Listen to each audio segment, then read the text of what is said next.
The stars had been quiet for 3,000 years under the rule of the Zephyrian Empire.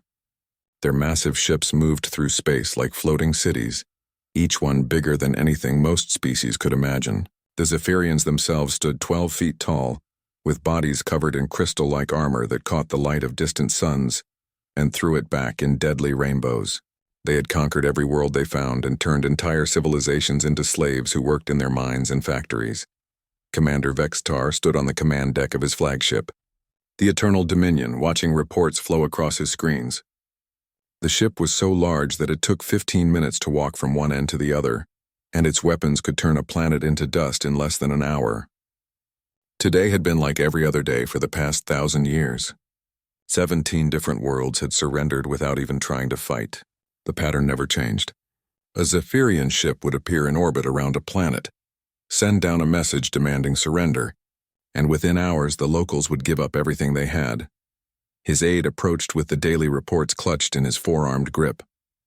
The creature was from one of the slave races, bred specifically to serve the Empire. It had no name, only a number, and it lived in constant fear of making mistakes. Today it seemed more nervous than usual as it handed over the data tablets.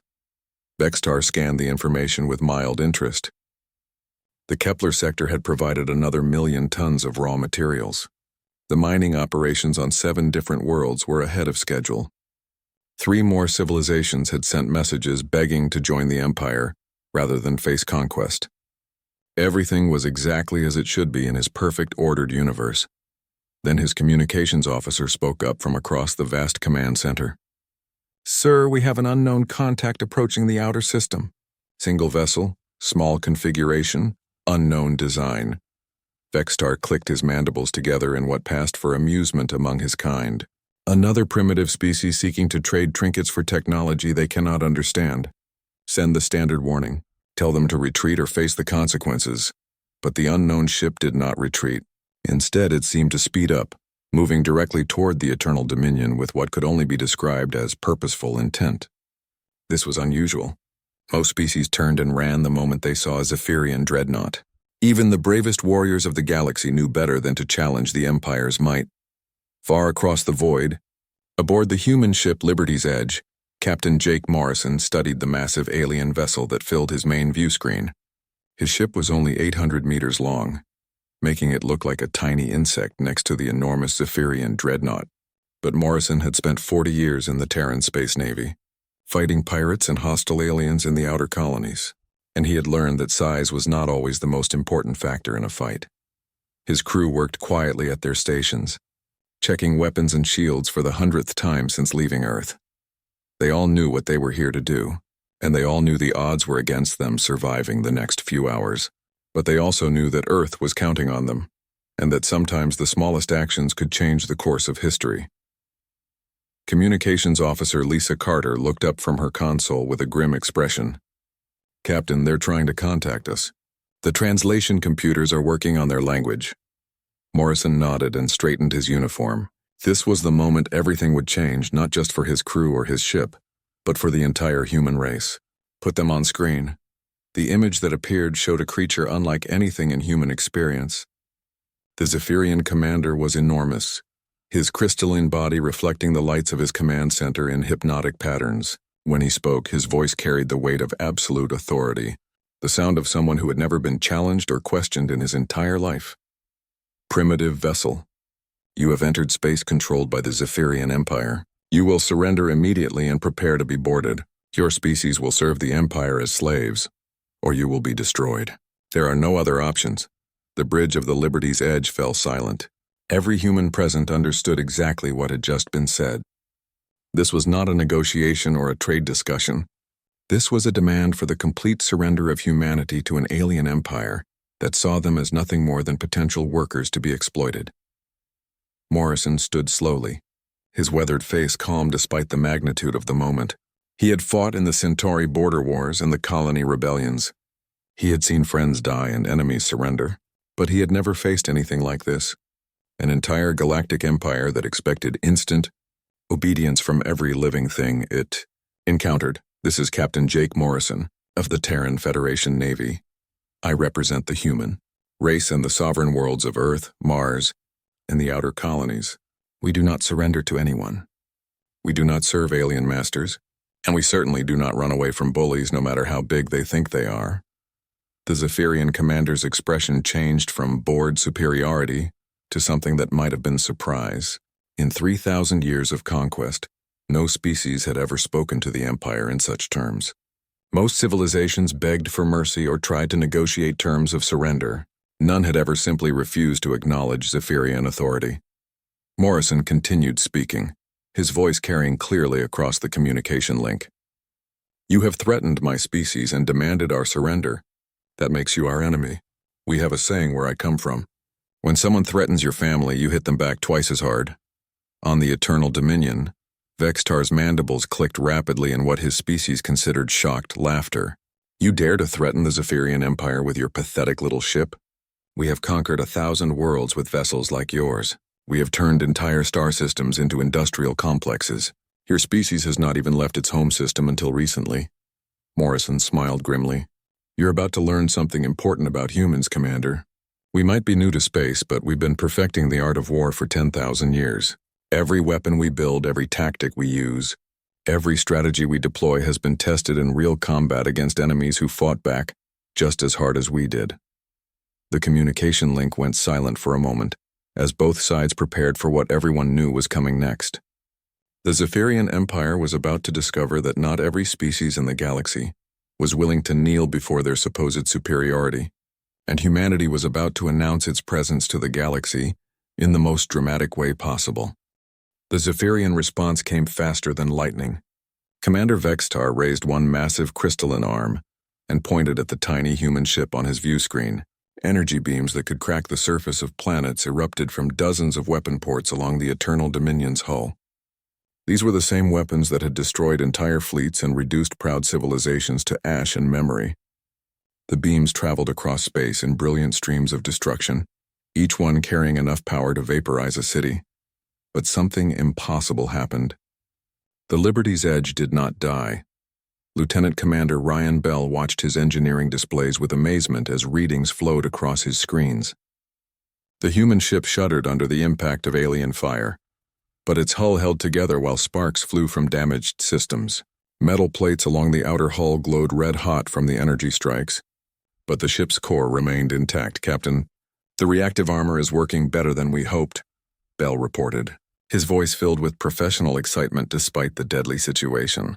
We have damage to outer hull sections 7 through 12, but all primary systems are still operational. The alien weapons are powerful, but they're designed for a different kind of war. What the Zephyrians did not understand was that humans had spent thousands of years learning how to kill other humans in the most efficient ways possible. Every war they had fought, every battle they had won or lost, had taught them something new about survival and destruction. Their weapons were not the biggest in the galaxy, but they had been tested in real combat against enemies who fought back with equal determination. Morrison gripped the arms of his command chair as another wave of alien fire struck his ship. Return fire all weapons, target their gun batteries and see if we can even the odds a little. The Liberty's Edge unleashed its own barrage of destruction. Human weapons were different from anything the galaxy had seen before. Instead of trying to overpower enemy defenses with raw energy, they used clever engineering and brutal efficiency. Kinetic penetrators punched through energy shields like bullets through paper. Plasma charges sought out weak points in alien armor and exploded inside critical systems. Quantum torpedoes ignored conventional defenses entirely and struck directly at the target's hull. On the Eternal Dominion, alarms began screaming throughout the massive ship as weapon after weapon went dark. Vextar stared at his tactical displays in shock as red warning lights indicated damage to systems that had never been damaged before. His ship had fought in hundreds of battles against dozens of different species, but none of them had ever managed to hurt a Zephyrian dreadnought. Impossible, he whispered, his mandibles clicking in distress. How can such a small vessel penetrate our shields? Our defenses have turned aside the combined fleets of entire star systems. His tactical officer, a younger Zephyrian whose crystal armor still showed the bright colors of inexperience, studied the incoming data with growing alarm. Sir, their weapons operate on principles we do not recognize. They are not trying to overpower our defenses through superior energy output. Instead, they seem to be bypassing our shields entirely. The truth was even simpler than the aliens realized. Humans had learned long ago that the best way to win a fight was not to hit harder than your enemy, but to hit smarter. Every human weapon system had been designed by engineers who understood that war was about solving problems, not just throwing energy at targets until they disappeared. Back on the Liberty's edge, Morrison turned to his tactical officer with grim satisfaction. "Commander Susan Wright, what's our current status?" Wright studied her displays before responding. "Sir, we have successfully disabled approximately 60% of their offensive capabilities. Their main gun batteries are offline, and we've knocked out at least 12 secondary weapon clusters. However, we cannot penetrate their main hull armor with our current weapons. Our ammunition supplies are down to 40% of maximum load." Morrison nodded grimly. This was exactly what they had expected based on intelligence reports from long-range scouts. The Zephyrian ships were incredibly tough, built to last for centuries of combat against enemies who used the same basic technology as the Empire itself. But they had never faced weapons designed by a species that had spent its entire history fighting wars against equally intelligent opponents. "Sir," Wright continued, "recommend we proceed to Phase 2 of the operation. We've proven that human technology can hurt them, but we need to get closer to finish the job." Morrison looked around his bridge at the faces of his crew. These men and women had volunteered for what everyone knew was essentially a suicide mission. Earth needed to send a message to the galaxy, and the only way to do that was to prove that humans could not be easily conquered. Win or lose, the Liberty's Edge was going to show the Zephyrian Empire that humanity was not just another primitive species to be enslaved. "All hands, prepare for close assault maneuvers," Morrison announced over the ship's communication system. "Deploy the marine assault teams and prepare for boarding operations. We're going to show these aliens what humans do when someone threatens our families." The bridge crew exchanged glances of determination mixed with fear. What Morrison was proposing had never been attempted in the history of galactic warfare. No species had ever tried to board a Zephyrian dreadnought, because the very idea was considered impossible. The alien ships were simply too large, too well defended, and too technologically advanced for any boarding party to have a chance of success. But humans had been boarding enemy ships since the age of wooden sailing vessels and bronze weapons. They had perfected the art of close-quarters combat through centuries of naval warfare, urban fighting, and desperate last stands against overwhelming odds. Every human marine carried not just advanced weapons and armor, but the accumulated experience of a species that had never learned how to surrender. As the Liberty's Edge changed course and accelerated toward the massive alien vessel, Morrison knew that the next few minutes would determine not just the fate of his ship and crew, but the future relationship between humanity and the rest of the galaxy. The Zephyrians were about to learn that some species were more dangerous when cornered than when they had room to retreat. The Liberty's Edge slammed into the hull of the Eternal Dominion with enough force to shake both ships. Human engineers had designed special boarding pods that could punch through alien armor like bullets through cloth, and now those pods erupted from the human ship's hull like seeds from a bursting fruit. Each pod carried a team of Marines who had trained their entire lives for exactly this kind of impossible mission. Major Alex Torres led the first assault team through the smoking breach in the Zephyrian hull. The alien corridors were enormous, built for creatures twice the height of humans, but Torres and his Marines moved through them like deadly shadows. They carried weapons that had been tested in 100 different wars on Earth, from the jungles of South America to the frozen wastelands of Antarctica. Every piece of equipment they used had been proven in real combat against enemies who fought back just as hard as they did. The Zephyrians had never faced a boarding action in their 3,000 years of galactic conquest. Why would they need to prepare for such a thing, when no species had ever been foolish enough to attempt it? Their ships were designed to fight other ships across vast distances of space, not to repel invaders who had somehow managed to get inside their hulls. The very idea of close-quarters combat was so foreign to them that they had no training for it and no weapons designed for fighting in tight spaces. Torres signaled to his team as they moved deeper into the alien ship. "Remember the mission briefing. We're not here to capture prisoners or steal technology. We're here to send a message that will be heard across the entire galaxy. Move fast, hit hard, and make sure every alien on this ship knows that humans are not to be underestimated." The Marines spread through the corridors like a virus attacking a body that had never developed defenses against infection. They struck at critical systems and vanished before Zephyrian security forces could respond. Every human soldier carried not just advanced weapons, but the genetic memory of 10,000 years of warfare. Their ancestors had fought with spears and swords, with muskets and cannons, with rifles and tanks and aircraft. All of that accumulated knowledge of combat had been distilled into training, programs that turned ordinary men and women into the most effective warriors the galaxy had ever seen. Lieutenant Commander Sam Parker led his demolition team toward the ship's main reactor complex. The Zephyrians had built their vessels to be nearly indestructible from the outside, but they had never considered the possibility that enemies might attack from within. Parker and his experts moved through maintenance shafts and service tunnels, following blueprints that human intelligence had pieced together from captured alien technology. "Set the charges according to plan," Parker ordered as his team reached their target. "We're not trying to destroy this ship completely. We want to disable it and leave survivors who can tell their friends what happened here today." Back on the command deck of the Eternal Dominion, Commander Vexitar tried to understand reports that made no sense according to everything he knew about warfare. His security officers reported intruders throughout the ship, but every time they dispatched forces to deal with the problem, the humans had already moved to a different location. The invaders seemed to know exactly where to strike to cause maximum damage with minimum effort. "How many boarders are there?"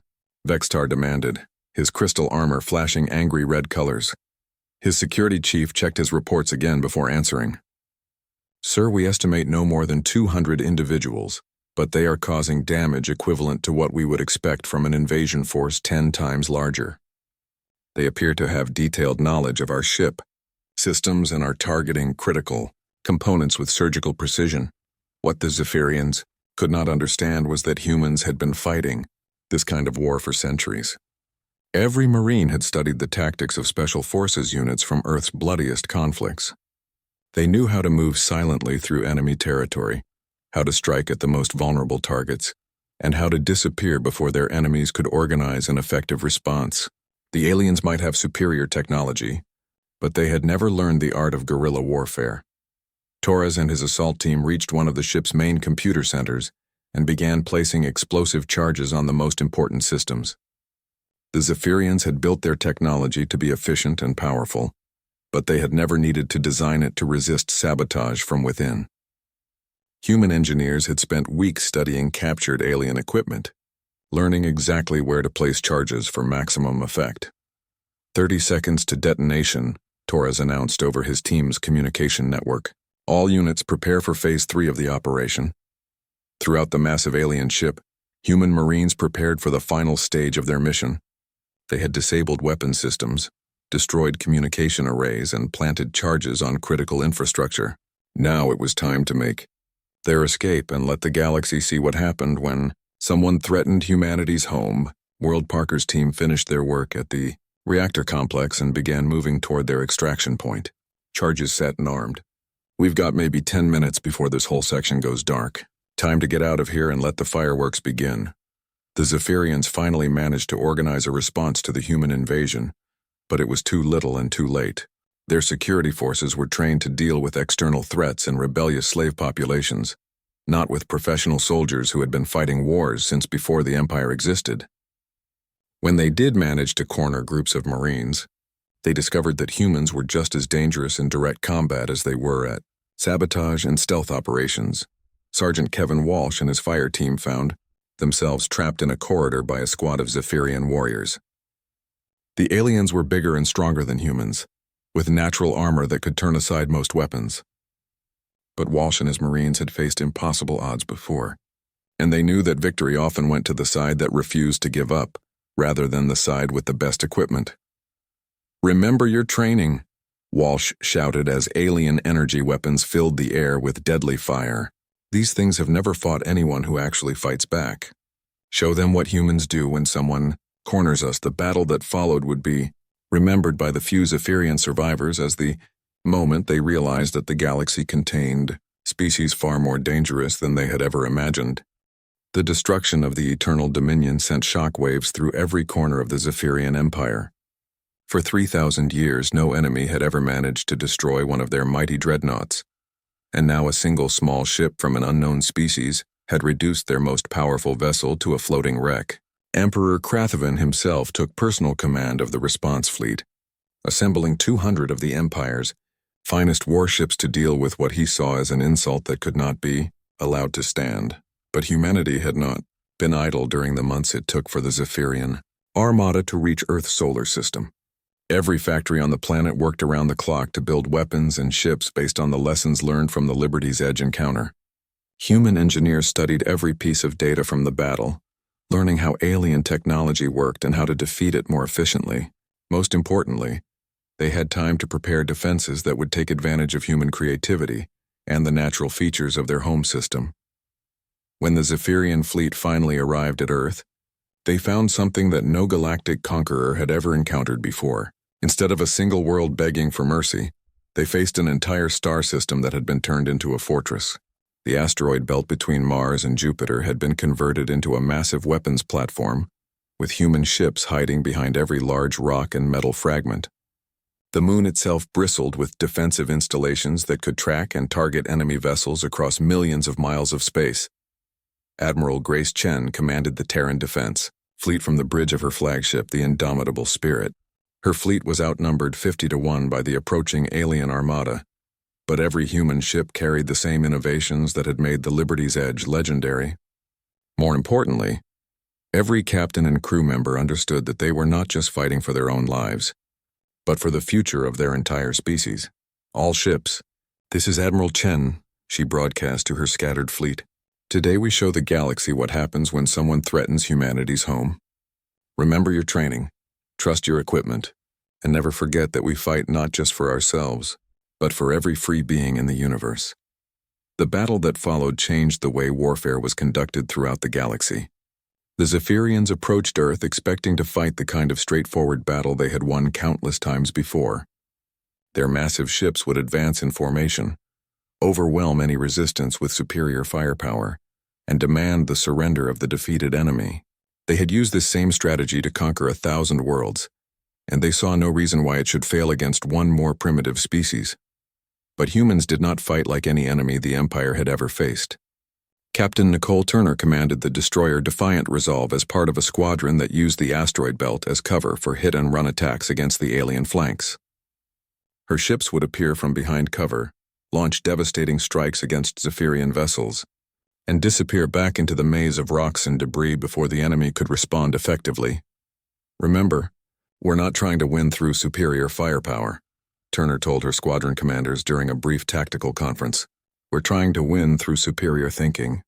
Every move we make has to be calculated to cause maximum damage while exposing ourselves to minimum risk." The Zephyrians found themselves fighting an enemy that seemed to anticipate their every move. Human ships appeared where they were least expected, struck at the most vulnerable targets and vanished before retaliation could be brought to bear. The aliens had superior numbers and more powerful individual ships, but they were fighting according to rules that humans had never agreed to follow. Emperor Krathavan watched from his command ship as his carefully planned invasion dissolved into chaos. "How are they doing this?" he demanded of his tactical officers. "They have fewer ships and weaker weapons, yet they are destroying our forces with unacceptable efficiency." His chief strategist studied the tactical displays with growing alarm. "Sir, they are not fighting a conventional space battle. Instead, they appear to be treating this as some kind of three-dimensional guerrilla war. They use the natural features of their system as cover and strike, only when they have overwhelming local superiority." Meanwhile, on the surface of Earth itself, preparations were underway for the ground war that everyone knew was coming. Colonel Amy Foster coordinated planetary defenses from a command center buried deep beneath the Rocky Mountains. Every major city had been evacuated and turned into a fortress, with defensive positions prepared in advance and supply caches hidden throughout the countryside. "Listen carefully," Foster told her subordinate commanders during their final briefing. "The aliens expect us to surrender once they land troops on our planet. They think that overwhelming force will make us give up like every other species they've conquered. They're about to learn that humans have been fighting on their home ground for thousands of years, and we know how to make every building a fortress and every street a kill zone." When Zephyrian dropships finally broke through Earth's orbital defenses and began landing troops in major population centers, They found cities that had been transformed into elaborate death traps. Every building contained hidden defenders armed with weapons designed specifically for urban combat. Every intersection had been prepared as a defensive position with overlapping fields of fire. Every tunnel and sewer system had been mapped and equipped with supplies for extended resistance operations. The aliens discovered that conquering Earth was going to be very different from their previous campaigns. Instead of facing terrified civilians who surrendered at the first sign of superior force, they found themselves fighting an entire population that had been trained and equipped for exactly this kind of warfare. Human defenders used their knowledge of local terrain to devastating effect, striking from unexpected directions and disappearing into prepared hiding places before the enemy could respond. For the first time in their long history of conquest, the Zephyrian Empire faced an enemy that actually got stronger under pressure, that adapted faster than they could respond, and that absolutely refused to consider the possibility of surrender. The humans were teaching the galaxy a lesson that would echo through the stars for generations to come. 6 months after the first human ship had challenged the might of the Zephyrian Empire, the impossible had happened. The masters of the galaxy for 3,000 years were sending messages of surrender to a species they had tried to enslave. Emperor Krathovan sat in his damaged throne room aboard what remained of his once mighty fleet, staring at reports that told a story he could barely comprehend. Half of his invasion force had been destroyed or disabled. His ground troops were trapped in cities they could not capture, and worst of all, the humans seemed to be getting stronger with every battle they fought. Admiral Jake Morrison, now promoted to overall command of human military forces, stood on the bridge of humanity's newest flagship, the unconquerable Will. The ship had been built using technology captured from defeated Zephyrian vessels, but improved with human engineering that made it faster, more maneuverable, and deadlier than anything the galaxy had seen before. Around Earth's orbit, a fleet of similar vessels maintained constant patrol, their crews drawn from every nation on the planet, but united in their determination to protect their home. "Admiral," reported Captain Danny Hayes from the communications station, "we're receiving surrender requests from 17 different Zephyrian sector commands. They want to negotiate non-aggression pacts and are offering to withdraw from human space entirely." Morrison nodded, but his expression remained serious despite this incredible news. "What about the slave worlds? Have our liberation fleets made contact with the populations the Empire has been oppressing?" Hayes checked his reports before responding. "Admiral Chen reports successful operations in the Vega and Centauri sectors. The freed civilizations are more than grateful for our intervention. Many of them are asking to join the Terran Federation and contribute ships to our fleet." This was the development that would reshape the entire galaxy. Humanity had discovered something that the Zephyrian Empire had forgotten during their long reign of terror. Liberty was worth fighting for. Tyranny could be defeated, and sometimes the smallest force in a conflict could achieve victory through determination and superior tactics.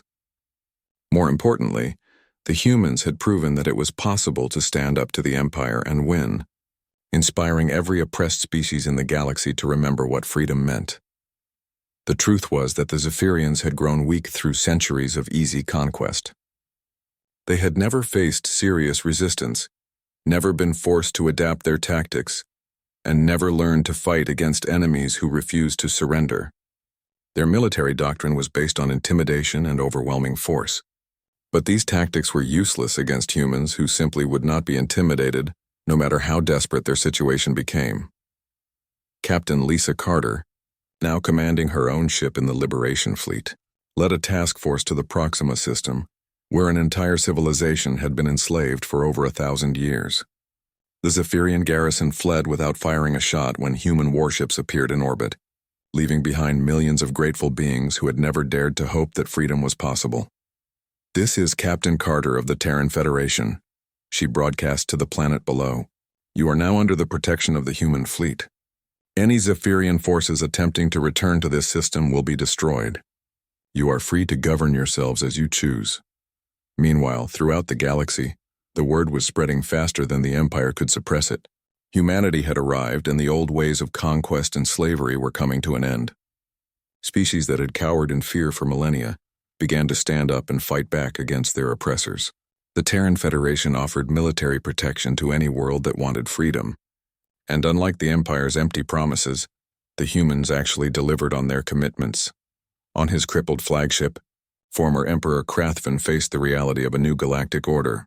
The empire that his ancestors had built through force and fear was crumbling, as subject worlds declared their independence and joined the growing alliance of free civilizations. His remaining military commanders brought him reports of defeat after defeat, as human-led coalition forces liberated system after system. How did they do it? He asked his sole remaining aide, a loyal officer whose crystal armor had been cracked in the last battle. How did such a small species defeat the greatest empire in galactic history? The aide considered the question carefully before answering. They fought like they had something to lose, sir. Like they cared more about winning than surviving. Our forces have always depended on enemies who would surrender, rather than face total destruction, but the humans never even considered surrender as an option. The aide was correct, but the full truth was even more significant. Humans had not just defeated the Zephyrian Empire through superior tactics or better weapons. They had destroyed it by offering something the galaxy had not seen in thousands of years. The idea that ordinary beings could govern themselves without fear of conquest or enslavement. Every world that joined the Terran Federation became a beacon of hope that inspired others to seek their own freedom. Admiral Morrison looked out at the stars from his command bridge, knowing that humanity's greatest challenge still lay ahead. Defeating the Empire had been difficult, but building something better in its place would require even more wisdom and determination. The galaxy was full of species that had forgotten how to govern themselves after centuries of imperial rule, and they would need guidance and protection as they learned to stand on their own. Set course for the Andromeda Gateway, Morrison ordered his navigation officer. Intelligence reports indicate there's another empire beyond our galaxy that's been watching our conflict with great interest. They need to understand that the age of conquest is over. His crew worked efficiently to carry out his orders, each person understanding that their mission was far from complete. The Liberty's Edge had fired the first shot in humanity's war for galactic freedom, but the unconquerable will would help build the peace that followed. Humanity's real work was just beginning, and it involved something far more difficult than winning battles, teaching an entire galaxy how to live in freedom. Years later, historians would mark the arrival of the Liberty's Edge as the end of the Age of Empires and the beginning of the Age of Freedom. The Terran Federation grew not through conquest like their predecessors, but through alliance and mutual cooperation, proving that true strength came not from dominating others, but from inspiring them to become their best selves. The galaxy had feared humans at first, but in the end, humanity gave them something far more valuable than fear: hope for a better future.